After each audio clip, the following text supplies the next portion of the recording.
క్షణక్షణ పోరాటం కనంకనం ప్రజాపక్షం జనసైనిక్ న్యూస్ కి స్వాగతం. ముందుగా హెడ్లైన్స్. నిన్నటి వరకు సినిమాలకే పరిమితమైన పార్ట్ 2 వర్షన్ రాజకీయాల్లోకి వచ్చేశాయి. రోబో, బాహుబలి, పుష్ప సినిమాలతో ఆబాల గోపాలాన్ని అలరించిన పార్ట్ 2 మూవీలు చంద్రబాబు 4.0తో ప్రారంభమై జగన్ 2.0 మరింత ఆసక్తిగా ఏపీ రాజకీయం. CBN 1 చూస్తారని స్పీడ్ పెంచిన చంద్రబాబు. జగన్ 2.0 వర్షన్ విభిన్నంగా ఉంటుందన్న జగన్. కార్యకర్తల కోసం జగన్ 2.0 అంటూ హెచ్చరిక. అప్పుడు నాడు నేడు జోరు, ఇప్పుడు బారు బీరు హోరు. పవిత్ర స్థలాలు అపవిత్రం చేస్తున్నారు. సరస్వతి ఆలయాన్ని గబ్బు పట్టిస్తున్నారు. టాయిలెట్లు మందుబాబుల బార్లుగా మారిన మదనపల్లె వివేకానంద పాఠశాల నూతన భవనాలు. అసాంఘిక కార్యకలాపాలపై తల్లిదండ్రుల ఆగ్రహం. తక్షణం చర్యలు తీసుకోవాలంటున్న విద్యావంతులు. తాడేపల్లి ప్యాలెస్ ఫైల్స్ మంటలు. మద్యం స్కామ్ పై ప్రభుత్వం సిట్ ఏర్పాటు. జగన్ ఇంటి ముందు 2 సార్లు మంటలు. మద్యం స్కామ్ ఫైల్స్ దగ్ధం చేశారని టీడీపీ ఫైర్. జగన్ భద్రతపై ఆందోళన వ్యక్తం చేసిన వైసీపీ. సిట్టు పడింది తగలబడింది అంటూ టీడీపీ ఆరోపణలు. భద్రతా వైఫల్యాన్ని కప్పిపుచ్చుకుంటున్న ప్రభుత్వం అంటూ వైసీపీ నేతల విమర్శలు. సీసీటీవీ ఫుటేజ్ రిలీజ్ చేయాలని టీడీపీ డిమాండ్. ఇక డీటెయిల్స్ చూస్తే మదనపల్లి నియోజకవర్గంలో వైఎస్ఆర్ పార్టీ బలోపేతానికి శ్రీకారం చుట్టారు. నియోజకవర్గంలో పార్టీ అనుబంధ కమిటీలకు సమర్థవంతమైన నాయకులను ఎంపిక చేస్తున్నారు. బాధ్యతలు చేపట్టిన వారు ఇన్ఛార్జ్ నిసార్ అహ్మద్ ను మర్యాదపూర్వకంగా కలిసి కృతజ్ఞతలు తెలియజేస్తున్నారు. పార్టీ బలోపేతానికి చిత్తశుద్ధితో కృషి చేస్తామని హామీ ఇస్తున్నారు. ఇటీవలే మదనపల్లి నియోజకవర్గం యూత్ కన్వీనర్ నియమితులైన హర్షవర్ధన్ రెడ్డి గురువారం పార్టీ వ్యూహకర్త బండపల్లి అక్కులప్ప నేతృత్వంలో మదనపల్లి నియోజకవర్గం వైఎస్ఆర్సీపీ సమన్వయకర్త నిసార్ అహ్మద్ ని కలిసిన హర్ష తన నియామకం పట్ల కృతజ్ఞతలు తెలిపారు. హర్షతో పాటు అధిక సంఖ్యలో యూత్ పాల్గొన్నారు. ఈ సందర్భంగా హర్ష మాట్లాడుతూ పార్టీ బలోపేతానికి చిత్తశుద్ధితో పని చేస్తానని స్పష్టం చేశారు. పార్టీ క్యాడర్ కు అన్ని వేళలా అందుబాటులో ఉంటామన్నారు. తన మీద నమ్మకముంచి నియోజకవర్గ యూత్ కన్వీనర్ గా నియమించడం పట్ల మాజీ మంత్రి పెద్దిరెడ్డి రామచంద్రారెడ్డి, ఎంపీ మిథున్ రెడ్డిలకు హర్షవర్ధన్ రెడ్డి ధన్యవాదాలు తెలిపారు.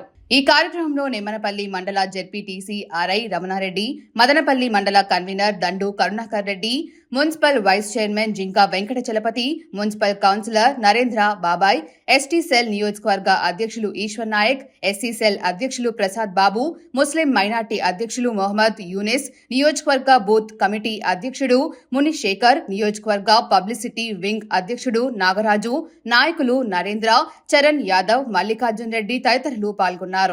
రాష్ట్రంలో అర్ధరాత్రి 12 గంటల వరకు హోటళ్లు తెరుచుకునే అవకాశం రాష్ట్ర పర్యాటక శాఖ మంత్రివర్యులు కందుల దుర్గేష్ ప్రకటించడం హర్షణీయం.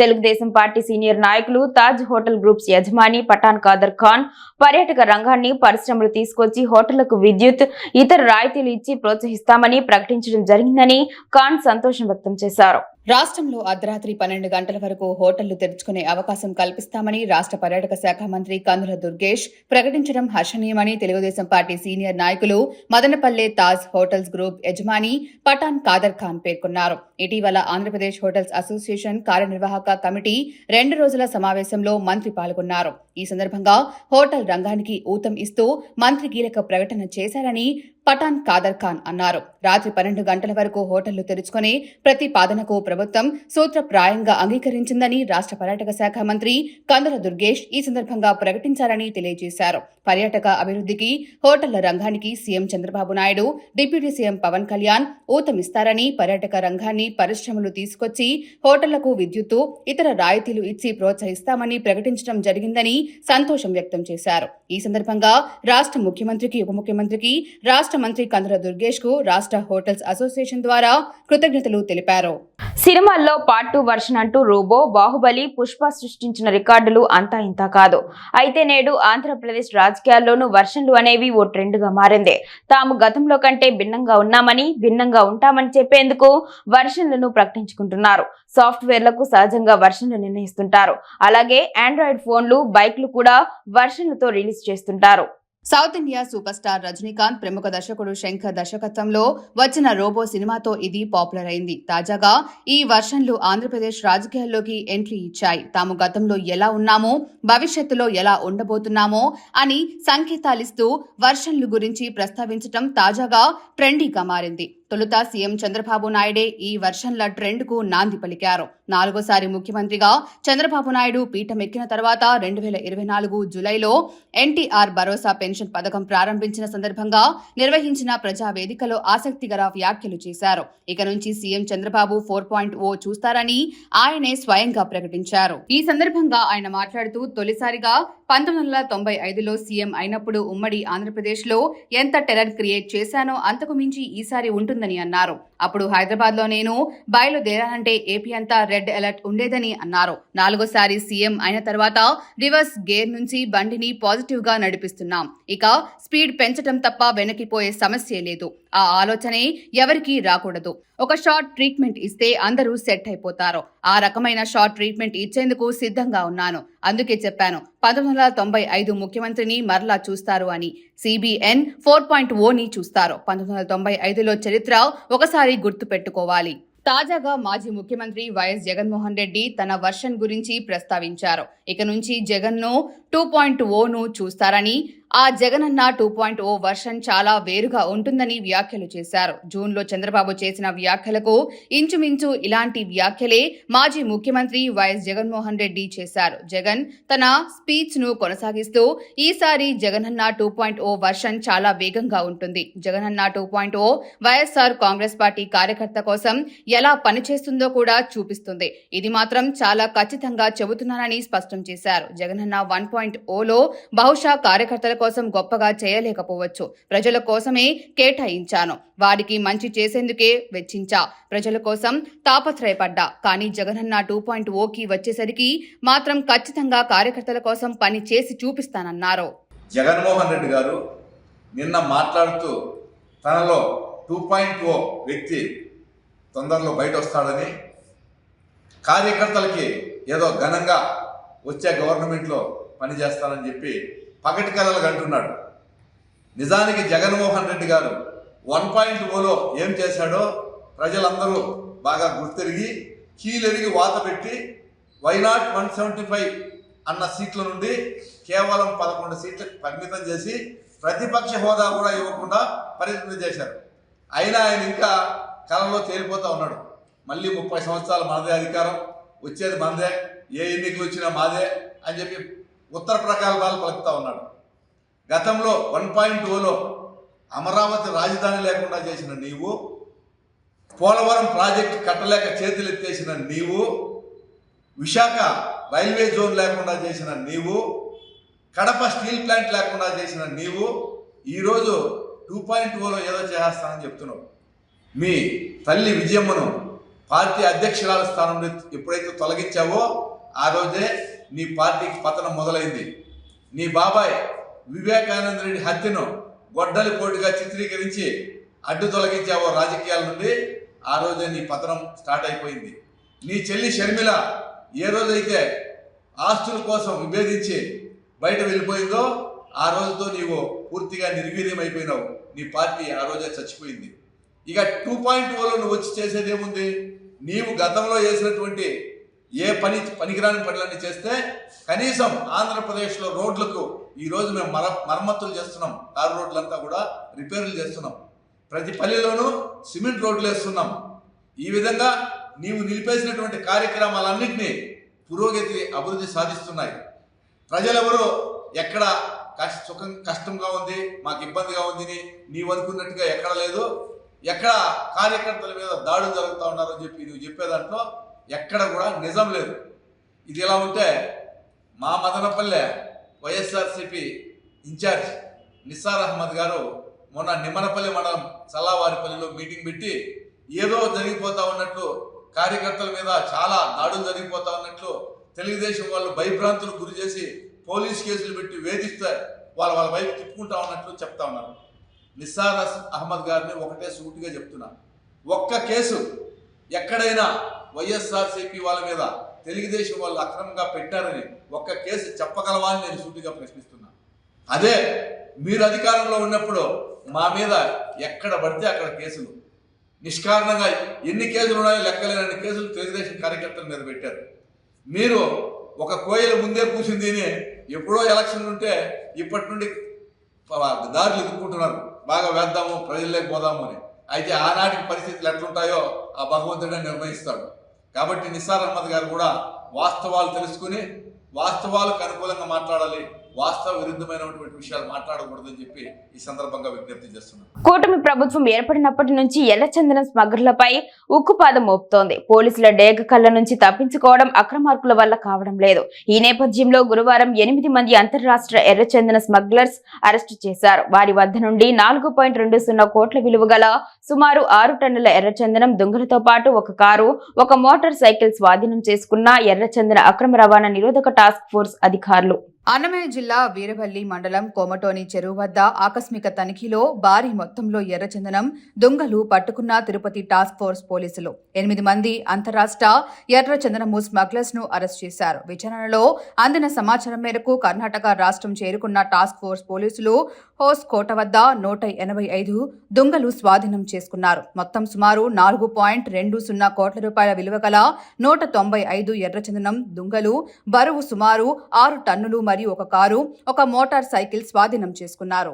పట్టుబడిన 8 మంది ముద్దాయిలను విచారించగా తమిళనాడు రాష్ట్రం తిరువనామల్లై జిల్లాకు చెందిన వారుగా గుర్తించి ఈ కేసులో వారిని అరెస్ట్ చేయడమైనది. ముద్దాయిలు విచారణలో చెప్పిన సమాచారం మేరకు టాస్క్ ఫోర్స్ పోలీసులు, తిరుపతి జిల్లా పోలీసులు కలిసి కర్ణాటక రాష్ట్రం హోస్కోట తాలూకా కటిక నిల్లి గ్రామం సమీపంలో గల నీలగిరి తోట చేరుకొని అక్కడ దాచి ఉంచిన 185 ఎర్రచందనం దుంగలను స్వాధీనం చేసుకుని తిరుపతి టాస్క్ ఫోర్స్ కు తరలించారు. ప్రధాన స్మగ్లర్లను అరెస్ట్ చేయడానికి దర్యాప్తు కొనసాగుతోంది. పట్టుబడిన మొత్తం 195 ఎర్రచందనం దుంగల విలువ సుమారు 4.20 కోట్ల రూపాయలు ఉంటుందని అంచనా. ఈ కేసును ఛేదించడంలో ప్రతిభ కనబరిచిన తిరుపతి టాస్క్ ఫోర్స్ సిబ్బందిని టాస్క్ ఫోర్స్ హెడ్ సుబ్బారాయుడు అభినందించారు. ఈ ఆపరేషన్లోకి పాల్గొన్న అధికారులు మరియు సిబ్బందికి రివార్డులు ప్రకటించడమైనది. వైఎస్ జగన్ లండన్ నుంచి వచ్చి రాగానే రాజకీయ మంటలు రగులుకున్నాయి. మద్యం స్కామ్ జరిగిందంటూ దాని మీద విచారణ చేసేకి రాష్ట్ర ప్రభుత్వం సిట్ ఏర్పాటు చేసింది. దీంతో బుధవారం సాయంత్రం ఉన్నట్టుండి వైఎస్ జగన్ తాడేపల్లి ప్యాలెస్ ముందు మంటలు వచ్చాయి. అది జగన్ దోపిడీకి సంబంధించిన ఫైల్స్ తగలబెట్టారని, టీడీపీ వాళ్ళు కావాలనే ఏదో చేయాలని కూటమి సర్కార్ చేసిందని వైసీపీ ఒకరి మీద మరొకరు దుమ్మెత్తి పోసుకోవడం ప్రారంభించారు. సిట్టు పడింది, తగలబడింది. ఉదయం లిక్కర్ స్కామ్ లో సిట్ పడింది. రాత్రికి తాడేపల్లి ప్యాలెస్ బయట తగలబడింది. ప్యాలెస్ బయట తగలబడిన కాగితాలు, డైరీలు ఏంటి? సెట్ తన ఇంటి దాకా వస్తుందని ముందే లిక్కర్ స్కామ్ కి సంబంధించి తాను రాసుకున్న లెక్కలు, డాక్యుమెంట్లు తగలబెట్టారా? నిన్న సాయంత్రం జరిగితే ఇప్పటి వరకు తన ఇంటి ముందు ఉన్న సీసీ ఫుటేజ్ ఎందుకు బయట పెట్టలేదు? తానే తగలబెట్టి ప్రభుత్వం మీద తోసేయటమే 2.0నా? ఎన్ని కుట్రలు చేసినా వదిలేది లేదు. సెట్ వస్తుంది, విచారణ చేస్తుంది, నీ అవినీతిని బయటకు తీస్తుంది. Get ready. ప్యాలెస్ బయట సీసీ కెమెరాల డేటా ఎందుకు బయట పెట్టడం లేదు? Stay tune to Tadepalli files అంటూ టీడీపీ నేతలు హోరెత్తిస్తున్నారు. వింటే దిమ్మ తిరిగిపోయే మ్యాటర్ ఇది. కమిషన్ ఇచ్చిన వాళ్లతో జే బ్రాండ్ మద్యాన్ని తయారు చేయించి కేసుకు ఇంత చప్పున జే ట్యాక్స్ కట్టించుకొని డిజిటల్ చెల్లింపులు లేకుండా అమ్మేసి ఏ రోజు సాయంత్రం ఆ రోజే కలెక్షన్లను తాడేపల్లి కొంపకు చేరితే ఆ డబ్బును లెక్క పెట్టడానికి 280 కౌంటింగ్ మిషన్లు రాత్రి పగలు పనిచేసేవి. అంటే లెక్కేసుకోండి దోపిడీ సొమ్ము ఏ రేంజ్లో ఉందో అంటూ టీడీపీ అనుకూల సోషల్ మీడియా రచ్చరచ్చ చేస్తోంది. అయితే కావాలనే ప్రభుత్వం ఏదో చేయాలని ఈ మంటలను రగిల్చిందని వైసీపీ నేతలు ఆరోపించారు. తాడేపల్లి ప్యాలెస్ గార్డెన్ వద్ద ఎండిపోయిన మొక్కలకు మంటలు అంటుకున్నాయి. అయితే ఈ మంటలు ఎలా అంటుకున్నాయనే విషయంపై వైసీపీ అనుమానం వ్యక్తం చేసింది. జగన్ భద్రతపై సైతం ఆందోళన వ్యక్తం చేసింది. భద్రతా లోపం కారణంగానే ఈ పరిస్థితి తలెత్తిందని వైసీపీ ఆరోపించింది. అప్పుడు నాడు నేడు జోరు, ఇప్పుడు బారు బీరు హోరు. మందు బాబులకు అడ్డు అదుపు లేకుండా పోతోంది. గుడి బడి అన్న తేడా లేకుండా విచ్చలవిడిగా మందు సేవించి పవిత్ర స్థలాలను అపవిత్రం చేసేస్తున్నారు. ఈ క్రమంలో చదువుల్లో రికార్డులు సృష్టిస్తున్న అత్యుత్తమ విద్యా నిలయాన్ని మందు బాబులు గబ్బు పట్టిస్తున్నారు. దీంతో విద్యార్థుల తల్లిదండ్రులు అగ్గి మీద గుగ్గిలమవుతున్నారు. అసాంఘిక కార్యకలాపాలపై చర్యలు తీసుకోవాలని కోరుతున్నారు. మదనపల్లి పట్టణ నడిబొడ్డున నీరుగట్టువారిపల్లి వివేకానంద హైస్కూల్లో అదనపు గదుల కోసం గత ప్రభుత్వంలో నాడు నేడు కింద నిర్మాణం చేపట్టారు. నిధులు రాకపోవడంతో సగం పనులు చేపట్టి వదిలేశారు విద్యాశాఖ అధికారులు. నూతనంగా నిర్మాణం చేపట్టిన పాఠశాల అదనపు గదులను మరుగుదొడ్లకు మందు బాబులు వాడేసుకుంటున్న దృశ్యాలు సరస్వతి తల్లికి గుండె కోతను మిగిల్చాయని విద్యావంతులు తమ ఆవేదనను, ఆగ్రహాన్ని వెళ్లిబుచ్చారు. మదనపల్లి పట్టణం నీరుగట్టువారిపల్లి రామిరెడ్డి లేఅవుట్లో ఉన్న వివేకానంద హై స్కూల్కు తరగతి గదులు సరిపడా లేవు. గత ప్రభుత్వంలో నాడు నేడు కింద కాట్లాటపల్లి రోడ్డు శ్రీ ఆంజనేయ స్వామి దేవస్థానం దగ్గరలో కొన్ని అదనపు గదుల కోసం అప్పటి ఎమ్మెల్యే నవాజ్ బాషా భూమి పూజ నిర్వహించడం జరిగింది. ప్రభుత్వం మారినా నిధులు రాకపోవడంతో పనులు ఆపేసి అలానే వదిలేశారు. గత కొన్ని రోజుల నుంచి స్థానికులు అదనపు గదులను మరుగుదొడ్లుగా మార్చేశారు. ఇక మందుబాబులకు అయితే బార్ అయిపోయింది. ఇప్పటికైనా విద్యాశాఖ అధికారులు వెంటనే చర్యలు తీసుకోవాల్సిందిగా విద్యార్థుల తల్లిదండ్రులు కోరుతున్నారు. వార్తలు ముగించే ముందు హెడ్లైన్స్ మరోసారి. నిన్నటి వరకు సినిమాలకే పరిమితమైన పార్ట్ 2 వర్షన్ రాజకీయాల్లోకి వచ్చేశాయి. రోబో, బాహుబలి, పుష్ప సినిమాలతో ఆబాల గోపాలాన్ని అలరించిన పార్ట్ 2 మూవీలు చంద్రబాబు 4.0తో ప్రారంభమై జగన్ 2.0 మరింత ఆసక్తిగా ఏపీ రాజకీయం. CBN 1 చూస్తారని స్పీడ్ పెంచిన చంద్రబాబు. జగన్ 2.0 వర్షన్ విభిన్నంగా ఉంటుందన్న జగన్. కార్యకర్తల కోసం జగన్ 2.0 అంటూ హెచ్చరిక. అప్పుడు నాడు నేడు జోరు, ఇప్పుడు బారు బీరు హోరు. పవిత్ర స్థలాలు అపవిత్రం చేస్తున్నారు. సరస్వతి ఆలయాన్ని గబ్బు పట్టిస్తున్నారు. టాయిలెట్లు మందుబాబుల బార్లుగా మారిన మదనపల్లె వివేకానంద పాఠశాల నూతన భవనాలు. అసాంఘిక కార్యకలాపాలపై తల్లిదండ్రుల ఆగ్రహం. తక్షణం చర్యలు తీసుకోవాలంటున్న విద్యావంతులు. తాడేపల్లి ప్యాలెస్ ఫైల్స్ మంటలు. మద్యం స్కామ్ పై ప్రభుత్వం సిట్ ఏర్పాటు. జగన్ ఇంటి ముందు 2 సార్లు మంటలు. మద్యం స్కామ్ ఫైల్స్ దగ్ధం చేశారని టీడీపీ ఫైర్. జగన్ భద్రతపై ఆందోళన వ్యక్తం చేసిన వైసీపీ. సిట్టు పడింది తగలబడింది అంటూ టీడీపీ ఆరోపణలు. భద్రతా వైఫల్యాన్ని కప్పిపుచ్చుకుంటున్న ప్రభుత్వం అంటూ వైసీపీ నేతల విమర్శలు. సీసీటీవీ ఫుటేజ్ రిలీజ్ చేయాలని టీడీపీ డిమాండ్. క్షణక్షణ పోరాటం కనకన ప్రజాపక్షం జనసైనిక్ న్యూస్ ఇంతటితో సమాప్తం. తిరిగి రేపటి బులెటిన్ లో మళ్ళీ కలుసుకుందాం. అంతవరకు సెలవు. నమస్కారం.